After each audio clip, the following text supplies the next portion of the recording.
여러분 안녕하세요. 찾아가는 새벽기도 시카고 예수사랑교회 조선영 목사입니다. 오늘도 변함없는 주님의 은혜와 평강이 저와 여러분의 삶의 종일 풍성하기를 기도합니다. 오늘 말씀은 마태복음 11장 2절에서 6절까지 말씀입니다. 제가 읽어드리죠. 요한이 옥에서 그리스도께서 하신 일을 듣고 제자들을 보내어 예수께 여짜오되 오실 그이가 당신이 오니까 우리가 다른 일을 기다리오리이까. 예수께서 대답하여 이르시되 너희가 가서 듣고 보는 것을 요한에게 알리되 맹인이 보며 못 걷는 사람이 걸으며 나병 환자가 깨끗함을 받으며 못 듣는 자가 들으며 죽은 자가 살아나며 가난한 자에게 복음이 전파된다 하라.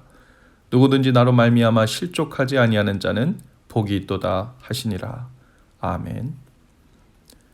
세례 요한은 헤롯 왕이 자신의 제수씨였던 헤로디아를 아내로 취한 것을 책망하지요.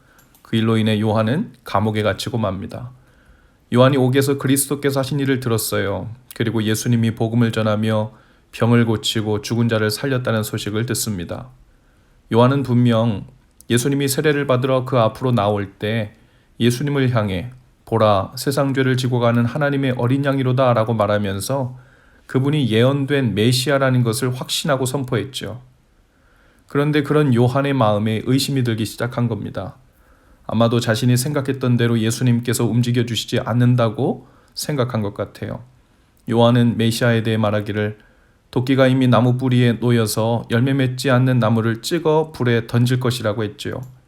불의한 이들이 심판받는 그 심판주로 오실 것이라고 생각한 겁니다. 그런데 그 예수님이 열매 맺지 않는 나무와 같은 그 헤롯을 심판하지 않고 그냥 두시는 것 같지요. 하나님의 선지자인 요한 자신도 감옥에 갇혀서 거룩한 하나님의 사역의 길도 다 막힌 상태입니다.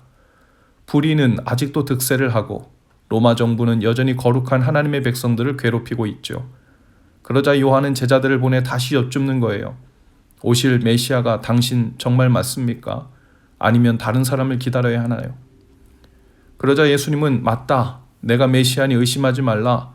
이렇게 속 시원히 말씀해 주시면 참 좋을 텐데 요한에게 이렇게 전하라 하십니다. 5절이죠. 맹인이 보며 못 걷는 사람이 걸으며 나병 환자가 깨끗함을 받으며 못 듣던 자가 들으며 죽은 자가 살아나며 가난한 자에게 복음이 전파된다 하라. 예수님은 이사야서 35장과 61장에 예언된 말씀의 기초에서 메시아가 오실 때 이루어지는 일을 증거합니다. 이사야 35장 5절에 이렇게 예언되어 있죠. 그때 맹인의 눈이 밝을 것이며 못 듣는 사람의 귀가 밝을 것이며 그때 저는 자는 사슴같이 뛸 것이며 말 못하는 자의 혀는 노래하리니. 그리고 예수님은 예언된 대로 행하셨죠. 예수님은 태어날 때부터 소경된 사람을 보게 하셨어요. 2명의 맹인이 부르짖으며 긍휼을 구했을 때 이들을 치료해 주셨습니다. 예수님은 38년 된 병자를 걷게 하셨고 중풍병자가 자리를 들고 걷게도 하셨습니다. 메시아는 못 듣는 자들을 듣게 하셨죠. 가난한 자들, 죄인과 세리들에게 찾아가 천국 복음을 전하셨습니다. 예수님의 모든 치유 사역, 가르치는 사역, 복음 전파의 사역은 모두 구약에 예언된 메시아에 대한 말씀을 성취하기 위한 증거들이었죠. 예수님은 요한에게 내 말을 믿어라, 내가 메시아가 틀림없다 이렇게 말씀하시지 않고 예언된 말씀들이 그대로 이루어지고 있는 것을 듣고 본 제자들에게 다시 확증해 주라고 말씀하십니다. 하나님의 약속의 말씀이 응하는 것을 보며 믿음의 근거를 삼으라는 말씀이셨죠. 오늘 우리도 세례 요한과 같이 언제든지 의심의 구름이 덮일 수 있습니다.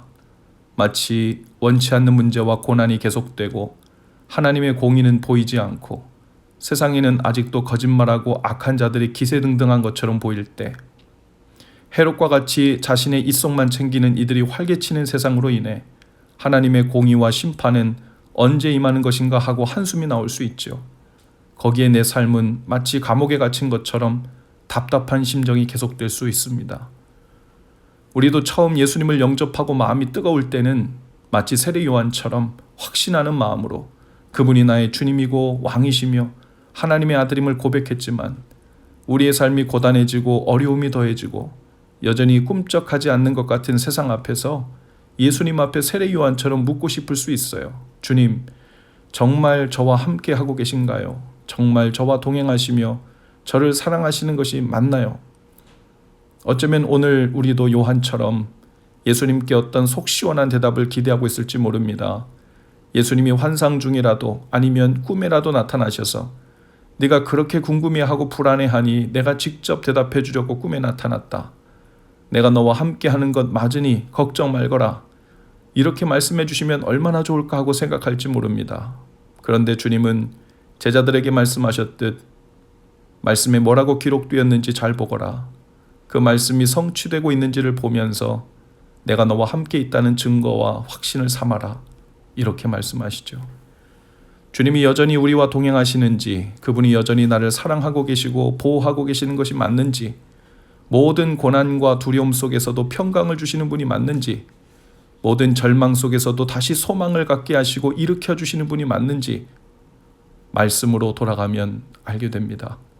말씀을 읽는 중에 주님께서 나의 모든 신음소리를 듣고 계신다는 것을 깨닫게 되죠. 주님께서 우리의 모든 염려와 아픔도 알고 계시며 가장 선한 때를 예비하고 계심을 말씀 속에서 깨닫게 됩니다. 스스로 자신까지도 속였다 싶은 죄와 허물까지도 주님께서 다 아시고 회개하고 돌이키길 원하신다는 말씀을 또한 깨닫게 하십니다. 그 말씀의 빛 안에서 드러나지 않고 밝혀지지 않는 것이 없으며 주님께서 성령을 통해 말씀으로 우리를 붙들어주고 계심을 확신하게 되죠.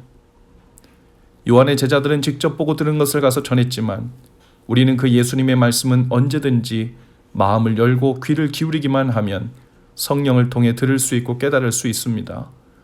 오늘도 말씀 앞으로 더 가까이 바짝 다가앉으시길 바랍니다. 세상은 하나님께 까불면 죽는다고 말하는 목사도 거룩한 선지자라며 분별 없이 따릅니다. 악한 권력들은 아직도 기세등등하죠. 우리 주위에는 아프고 고통당하고 억울한 이들이 많습니다. 그러나 예수님은 아직도 오셔서 우리 가운데 역사하십니다. 치유하시고 회복하시고 몸과 마음이 병들었던 자들이 복음을 듣고 돌아오게 하십니다. 세상에 소망을 두고 살던 이들이 예수님께 소망을 두고 주님께 돌아오는 역사들이 지금도 이루어지고 있지요. 아직도 많은 젊은이들이 생명을 걸고 복음을 전하기 위해 가난한 곳으로 위험한 곳으로 들어가 살고 있습니다. 아직도 주님의 생명과 예수님의 사랑이 시퍼렇게 살아있는 교회들로 하여금 이웃을 돌아보고 사랑을 전하고 먹을 것과 입을 것을 나누며 정의를 위해 싸우게 하십니다. 주님의 몸된 교회들과 주님을 주인으로 모신 모든 성도들이 바로 그 증거이죠. 우리가 바로 그 증인들입니다.